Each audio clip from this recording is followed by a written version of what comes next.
Good morning all of you dear. स्वागत है आप सभी का मेरे इस ऑनलाइन यूट्यूब चैनल पर। आज की क्लास में हम डिस्कस करने वाले हैं डिस्चार्ज के बारे में कि डिस्चार्ज क्या होता है और ये कितने टाइप्स के डिस्चार्ज होते हैं। तो फर्स्ट अपन देख लेते हैं कि डिस्चार्ज किसको बोलते हैं। तो discharge of a patient means departure of a patient from a hospital. It is also known as dismission of patient from the hospital. अब डिस्चार्ज किसको बोलते हैं? जब कोई पेशेंट क्या हो रहा है हॉस्पिटल से, अगर वहां से कोई भी तरीके से, चाहे पेशेंट खुद से लीगल तरीके से जाए या अपनी मर्जी से जाए, कोई भी तरीके से अगर पेशेंट क्या कर रहा है, अगर हॉस्पिटल से बाहर जा रहा है तो उसको हम क्या बोलते हैं? डिस्चार्ज को कंसिडर करते हैं। अब इसके जो है वो कौन कौन से टाइप्स होते हैं, तो इसके लिए देख लेते हैं कि डिस्चार्ज के टाइप्स में कौन कौन से चीजें जो है वो रिस्पॉन्सिबल होती है। तो the doctor, nurse and the patient, कौन कौन? डॉक्टर, नर्स और पेशेंट जो है वो और उसके फैमिली मेंबर्स, जो सब चीज लोग मिलकर क्या करते हैं? वर्क करते हैं। All work together for discharge of a patient from the hospital. सारे मिलकर क्या करेंगे? एक पेशेंट के डिस्चार्ज के रोल को जो है वो प्ले करते हैं। विदाउट जो है वो डॉक्टर, नर्सेस और पेशेंट या उसके फैमिली मेंबर्स के जो डिस्चार्ज का जो प्रोसेस होता है वो हम कंप्लीट नहीं कर सकते हैं।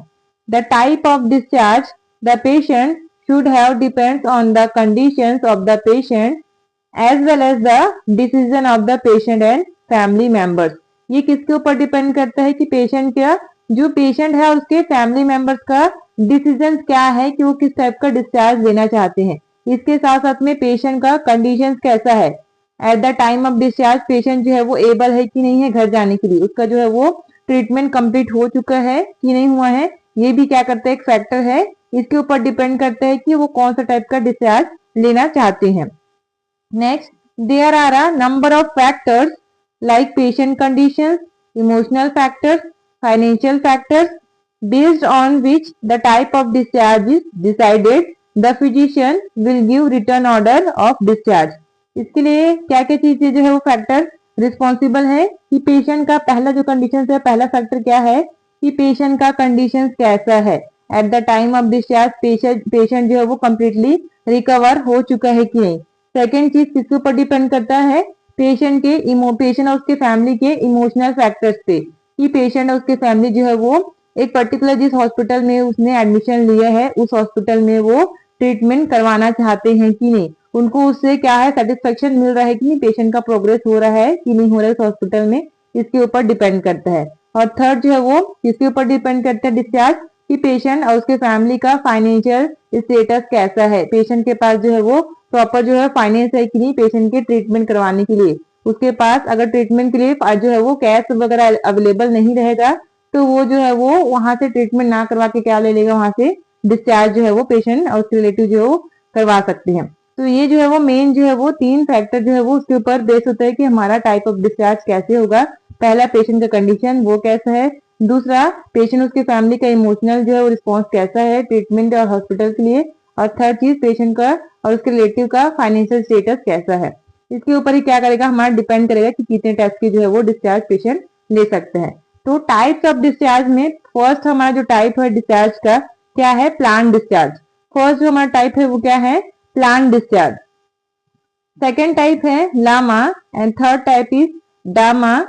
Fourth one is absent, fifth one is parole, six one is referral and seven one is DOR। अब हम इसको वन बाय वन डिटेल में स्टडी करते हैं कि ये सारे जो टाइप्स होते हैं उसमें कैसे कैसे टाइप्स की जो है वो पेशेंट डिस्चार्ज ले सकते हैं हॉस्पिटल में एडमिशन के बाद। नेक्स्ट हम देखते हैं क्या प्लान डिस्चार्ज। अब प्लान का मतलब ही क्या है कि ये जो है वो ऑलरेडी कैसे रहेगा, प्री प्लान रहेगा कि पेशेंट को कब डिस्चार्ज हमको देना है। तो डॉक्टर क्या करते हैं, जब पेशेंट का ड्यूरिंग एडमिशन के टाइम ही क्या होता है, पेशेंट का जो है वो डिस्चार्ज प्लान पहले से ही किया जाता है डॉक्टर के द्वारा। तो प्लान डिस्चार्ज क्या है? Plan discharge means patient has completed the initial and actual management of disease in the hospital. Now the patient does not need the direct supervision. That means इस कंडीशन में क्या है, patient का जितना भी हमको ट्रीटमेंट हॉस्पिटल के अंदर में जितना भी ट्रीटमेंट पेशेंट को प्रोवाइड करना है वो ऑलरेडी क्या हो चुकी है, जो मैनेजमेंट है इनिशियल और एक्चुअल मैनेजमेंट, जो पेशेंट जिस भी कंडीशन के लिए पेशेंट जो है वो हॉस्पिटल में एडमिट हुआ था वो कंडीशन क्या हो चुका है, कंप्लीटली जो है वो ट्रीट हो चुका है। अब पेशेंट को जो है वो डायरेक्ट सुपरविजन की रिक्वायरमेंट नहीं है, तो ऐसे कंडीशंस में क्या किया जाता है, पेशेंट को प्लान डिस्चार्ज दिया जाता है।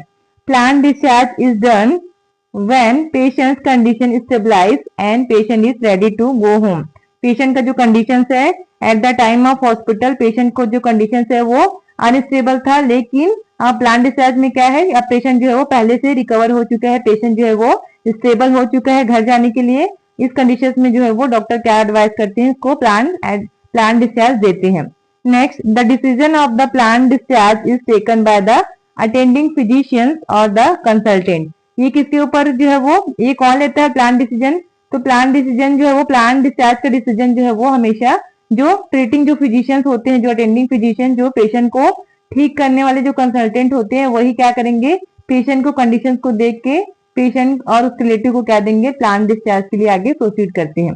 तो ये क्या हो गया हमारा फर्स्ट जो है डिस्चार्ज, क्या प्लान डिस्चार्ज, जिसमें जो है वो अटेंडिंग फिजिशियन या उसके जो कंसल्टेंट होते हैं डॉक्टर, वो पेशेंट का कंडीशन देख के अगर पेशेंट स्टेबल है घर जाने के लिए तो उसके पेशेंट और उसके रिलेटिव को क्या देते हैं, प्लान डिस्चार्ज के लिए कंसिडर करते हैं। नेक्स्ट जो हमारा टाइप है वो क्या है, second type is a leave against medical advice, that is LAMA. इसके अंदर में क्या होता है, in case of LAMA doctor clearly explain the patient and family members that taking the patient from hospital may impose risk to the life of the patient, but still patient's family want to take the patient to some other hospital or to home। इसके अंदर में basically क्या होता है, जो patient और उसके family relatives होते हैं, वो पेशेंट का जो कंडीशन है ठीक ना होने के बावजूद डॉक्टर अगर उसको एक्सप्लेन कर दिया गया है कि पेशेंट का जो कंडीशन है अभी घर जाने के लायक नहीं है या दूसरे हॉस्पिटल शिफ्ट करने के लायक नहीं है, उसके बावजूद भी पेशेंट और रिलेटिव क्या करते हैं, पेशेंट को लेकर चले जाते हैं डिस्चार्ज करके डॉक्टर के एडवाइस के अगेंस्ट में। डॉक्टर जो है वो ऑलरेडी उसके रिस्क को एक्सप्लेन कर चुका होता है कि पेशेंट जो है वो कहीं घर ले जाने या कहीं दूसरे हॉस्पिटल रिफर करने के लिए जो है वो स्टेबल नहीं है, इसके बावजूद भी पेशेंट और उसके रिलेटिव क्या करते हैं, पेशेंट को डिस्चार्ज करके ले जाते हैं। In case of LAMA patient और patient relative will sign a declaration form saying that risk and consequences of taking the patient from the hospital were informed to the patient and family। तो जब भी patient को लामा, जब भी कोई patient जो है वो लामा जाता है तो उसको हमेशा जो है वो एक कंसर्न जिनमें लामा जो पेपर होता है उसमें साइन कराया जाता है कि इस ड्यूरिंग जब हमारा शिफ्टिंग हो रहा है, जब आप घर लेके जा रहे हो या कोई भी अदर हॉस्पिटल में आप ट्रांसफर पेशेंट को ले जा रहे हो, तो उसके जो रिलेटिव होते हैं, पेशेंट और उसके रिलेटिव जो है वो उस पेपर पर साइन करते हैं कि इसमें जो है वो हॉस्पिटल का कोई भी जवाबदारी नहीं होगा। अगर पेशेंट को ड्यूरिंग ट्रांसफर के टाइम पे कोई भी अगर दिक्कतें आती है, कोई भी कॉम्प्लिकेशन आता है, तो हमारे हॉस्पिटल की कोई जो है वो रिस्पॉन्सिबिलिटी नहीं होगी। इसलिए क्या किया जाता है, पेपर पर साइन किया जाता है, लामा कंसेंट में जो है वो साइन कराया जाता है पेशेंट और उसके रिलेटिव का। Discharge summary will be provided by the hospital, और जो है वो फिजिशियन क्या करते हैं, एक डिस्चार्ज समरी जो है वो हॉस्पिटल के द्वारा दिया जाता है कि पेशेंट को क्या क्या रिक्वायरमेंट है, क्या क्या कॉम्प्लिकेशन जो है वो eight the time of discharge जो है कौन कौन सा जो है वो पेशेंट को कॉम्प्लिकेशन था। तो ये हो गया हमारा क्या, LAMA leave against medical advice, जहाँ पे पेशेंट और उसके फैमिली जो है वो विदाउट जो डॉक्टर के परमिशन के क्या कर रहे हैं, हॉस्पिटल से डिस्चार्ज होके जाते हैं। तो इसके अंदर में बेसिकली क्या हो रहा है, हमारा जो ट्रीटमेंट होता है वो स्टार्ट हो जाता है किसके अंदर में, लामा के अंदर में जो है वो क्या होता है, ट्रीटमेंट जो है वो पेशेंट का स्टार्ट हो जाता है। नेक्स्ट हम पढ़ते हैं डामा।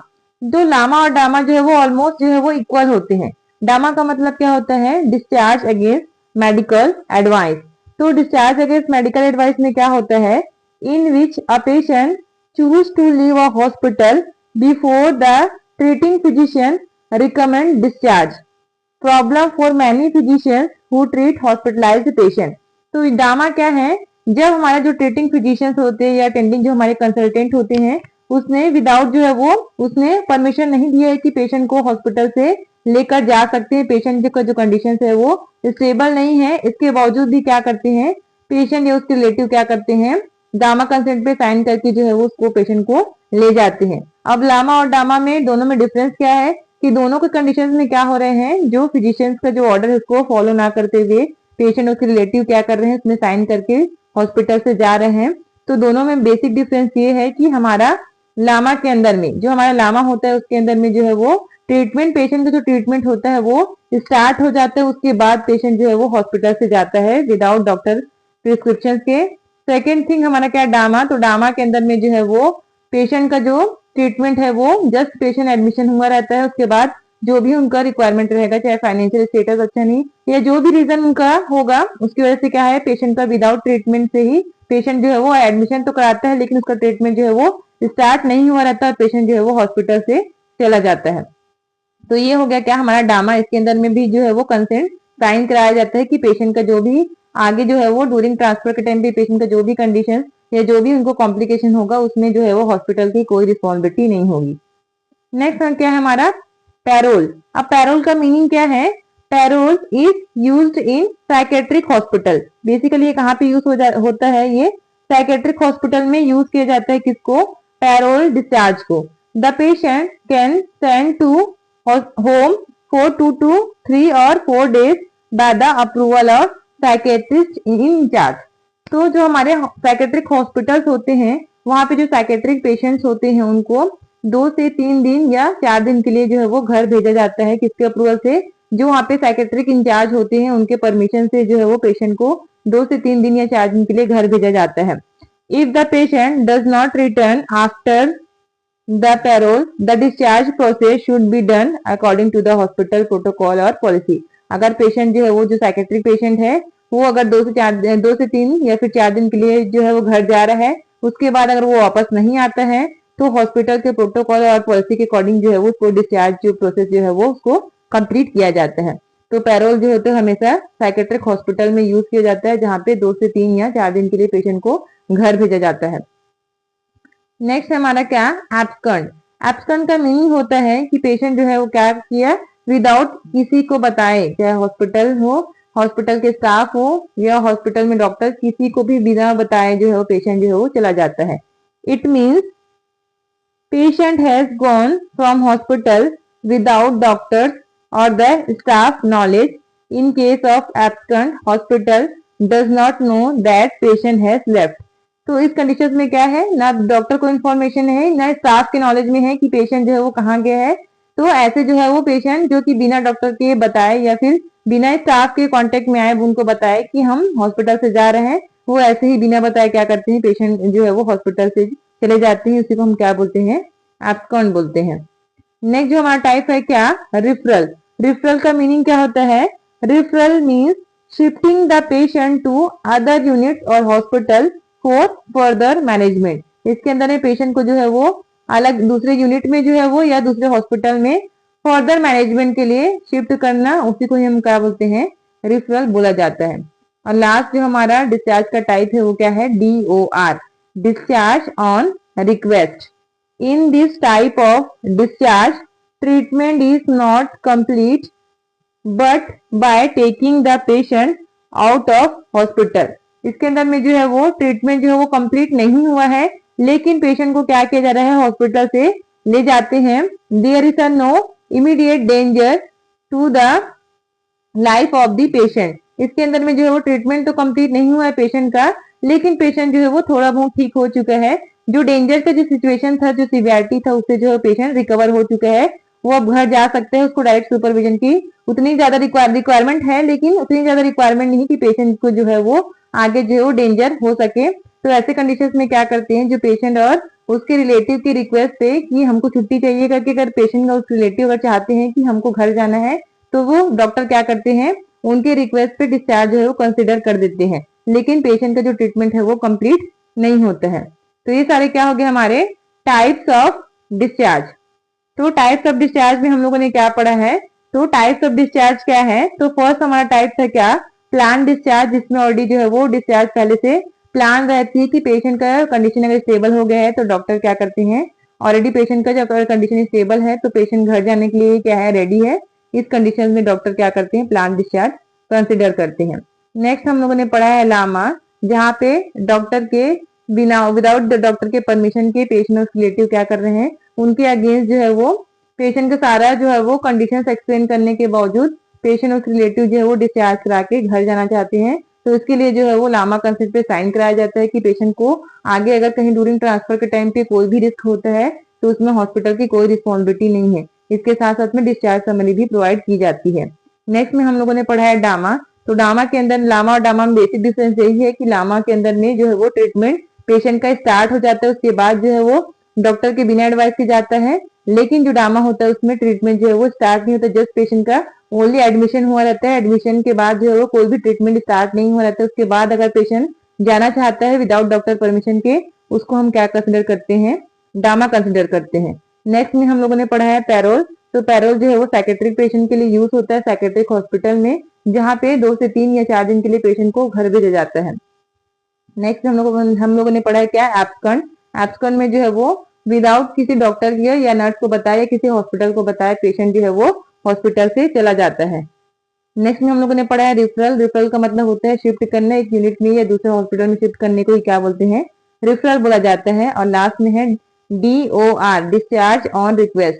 इस कंडीशन में क्या होता है, पेशेंट और रिलेटिव अगर डॉक्टर को रिक्वेस्ट करते हैं, उस कंडीशन में जो है वो डॉक्टर क्या करते हैं, उनको डिस्चार्ज दे देते हैं। लेकिन इसमें पेशेंट का जो ट्रीटमेंट है वो कंप्लीट नहीं हुआ रहता है, लेकिन जो पेशेंट है वो डेंजर से बाहर निकल जाता है। इस कंडीशन में जो डॉक्टर क्या करते हैं, रिक्वेस्ट को क्या करते हैं, उसको एक्सेप्ट करके पेशेंट को डिस्चार्ज दे देते हैं। तो आज की क्लास में बस इतना ही। और ऐसी इंफॉर्मेटिव वीडियोस के लिए मेरे चैनल को लाइक करें, शेयर करें एंड सब्सक्राइब करें। इसका जो क्लास का जो PDF है हमारे टेलीग्राम चैनल पे आपको अवेलेबल हो जाएगा। Join our Telegram channel and download free PDF। Thank you for listening.